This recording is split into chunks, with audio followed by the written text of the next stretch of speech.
If you like what I do, consider joining my channel or donating to my coffee. Links in the description.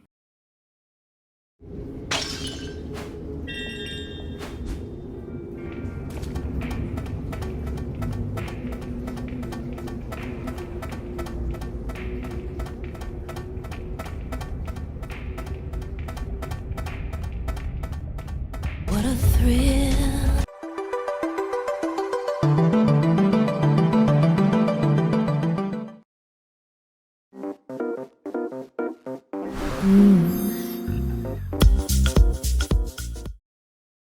Hey, I'm the Metroidvania Gooner, and welcome to my FlipWitch review. This is what it's gonna look like.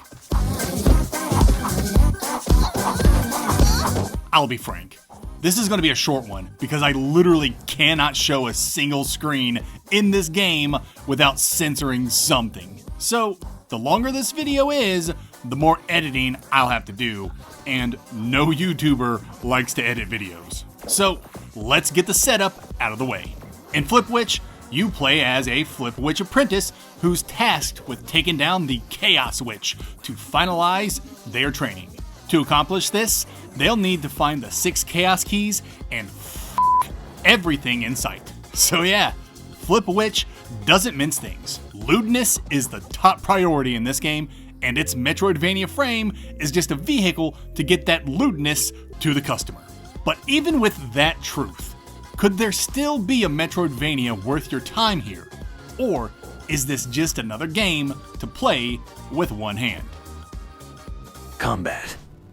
In the interest of keeping things short, FlipWitch is Momodora Reverie Under the Moonlight if Momodora was like, what if the giant boobs I was hitting were naked? Also, everything else is naked. Also, there's sex everywhere.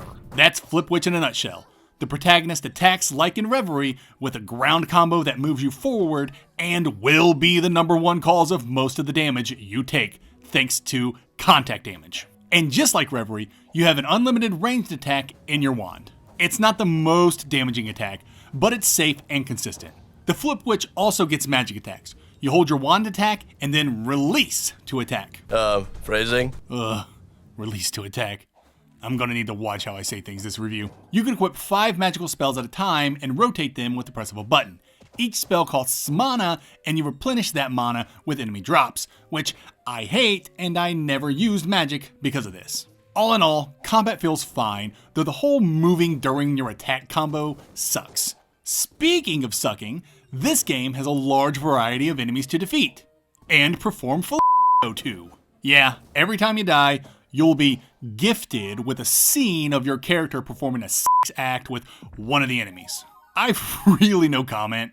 You knew what you were getting into when you bought this game. The bosses are just giant ladies with big exposed boobies. They're competently made with readable patterns that award memorization, and things never get too tough because you have a roll with iframes that has a very generous cooldown, and you can eat peaches to heal, which function just like Estus flasks. I found the game's very first boss to be incredibly difficult and tanky, but the rest of the bosses were pretty much pieces of cake. So, if you're having trouble with the first boss, just know you weren't the only one, and the rest of the bosses are pretty easy. Phrasing. Matter of fact, the game really isn't that difficult combat-wise, especially because you can eventually get a ridiculous amount of peaches to heal yourself. I suppose I don't have anything more to say about the game's combat. I was a little disappointed that there's no difference, at least none that I saw, between the male and female versions of your character when it comes to combat, which is a missed opportunity considering how the gender swapping mechanic is the game's biggest hook. Well, second biggest hook.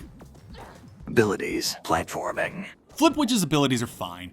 Double jump, triple jump, air dash that never worked when I needed it the most, but I'll get into that later, and a few environmental dependent abilities like the mermaid scale that lets you go through waterfalls, and the ability where you goo yourself up so you can squeeze into tight places. Praising, boom! The game's main gimmick is its gender swapping mechanic, and though it doesn't do anything for combat, it's instrumental for platforming. Throughout this world, there are platforms that only move or appear when you're a specific gender, and this leads to some nice platforming sections and some cleverly hidden secrets. I will say that the platforming as a whole didn't feel the greatest. There were so many times my air dash just wouldn't proc when I pressed the button. This happened so frequently that I actively hated using it during platforming sections because I just didn't know if it was going to work or not. And any section that involved moving from bouncy cube to bouncy cube, assets and mechanics ripped directly from Momodora by the way, was a nightmare. It just didn't feel as polished as it should. And there were other oddities around the game's platforming too, like the entire underwater biome not having underwater physics. But I'd say about 80% of the game's platforming worked fine. It just needed a little polishing. Phrasing? Progression.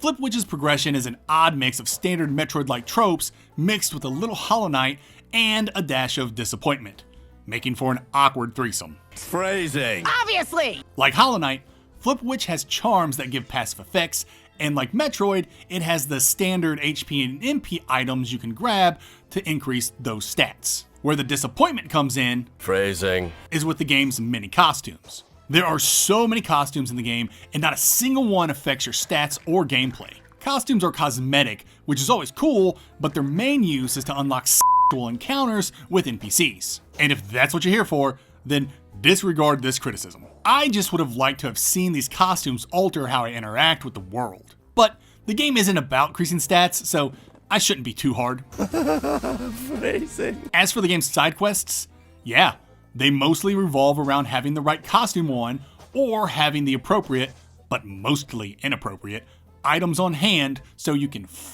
NPCs. Yep, everything's a fetch quest in this game, which is fine, but originally I was disappointed because, at least for the first few interactions, there's no reward besides watching your witch f*** a goblin or whatever. And I was like, I really don't want to do these quests if this is all I get. But turns out, your mentor tracks all your sexcapades and rewards you with more peaches and increased wand damage when you hit milestones. So, b***ing all those monsters does have extrinsic rewards beyond gooning. So, that's something.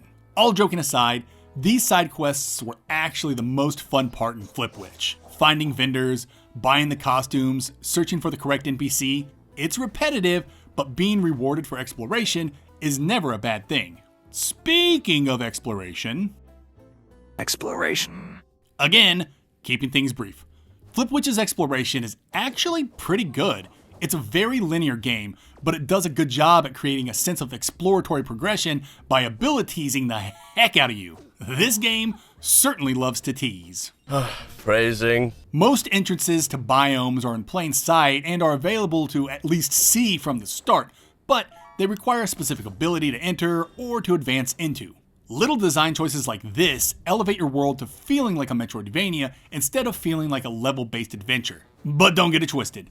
FlipWitch is very much a level-based adventure that just so happens to reward you if you choose to backtrack. That's not to say backtracking isn't necessary. I can think of a couple of spots where you had to backtrack in order to advance, and that's cool. But yeah, mostly, once you complete a biome, there's really no need to return unless it's for a side quest. The map's pretty good with blurry detail. It doesn't allow you to mark it up, but it labels points of interest for you, so marking it up isn't necessary, and fast travel is a waypoint system between portals. Simple, effective, helpful. So, overall, is exploration rewarding? I'd say so. There are tons of false walls and secrets to find, things to collect, and monsters to so you can increase your peaches and damage. The game has an interesting and effective gameplay loop that a Metroidvania fan would enjoy, given they also enjoy explicit pixelated sex acts, or can at least ignore them. I do have two issues though, one of which being a major issue. First, the minor issue, the gacha system where you collect special coins to unlock sex scenes. This whole mechanic is just for the gooners. I wasn't interested in these things because they didn't add anything to the game beyond lewdness, so completing a tough platforming section only to be rewarded one of these coins always pissed me off. As for the major issue, you get nothing for completing your mentor's sex board. I hunted down all these costumes and f***ed all these monsters and got nothing for the final reward. All I can say to that is, boo. I could look on the bright side. Maybe the final reward was all the monsters we f***ed along the way. Atmosphere. Narrative. I mean, FlipWitch's goal was to be a sex game, and to that end, it succeeds. There is so much sex in this game. I honestly don't recommend playing it around your grandmother. The pixel work is very impressive, as is its animations, but this is to be expected given the visuals are this game's main selling point. But it's the music that blew me Phrasing? away. Not only is the music good, there are some straight up bangers here. This particular track has been stuck in my head for a while.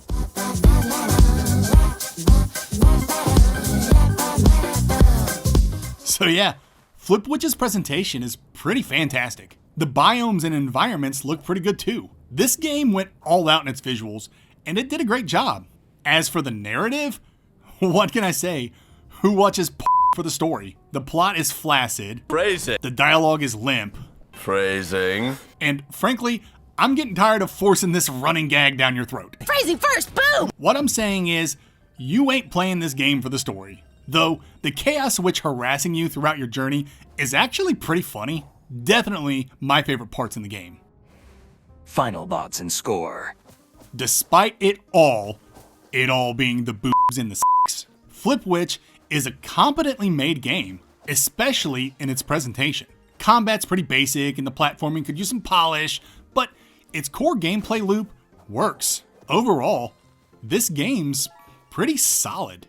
I award FlipWitch a 7.5 out of 10. FlipWitch is available on PC. I played FlipWitch exclusively on the Steam Deck with no issues, and therefore give it a Steam Deck rating of verified. Pair placement. No lies, I was surprised by how decent of an MV FlipWitch truly was. Though it's true the MV frame is really just an excuse to get more sex out to the general public, they at least copied Momodora enough to make the game portion of their pretty fun. Decent combat, decent platforming, decent progression, good exploration, and excellent presentation. Though the subject matter isn't what I'm looking for in a video game, FlipWitch just isn't that bad. I might dare to say the game is actually pretty good.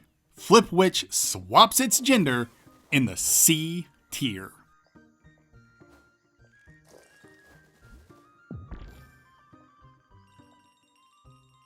I'm pleased to announce that FlipWitch is a competent MV less discerning Metroidvaniers might enjoy. Its progression systems could have been better, and its platforming could have been a lot better, but every other facet of an MV, FlipSwitch absolutely nails.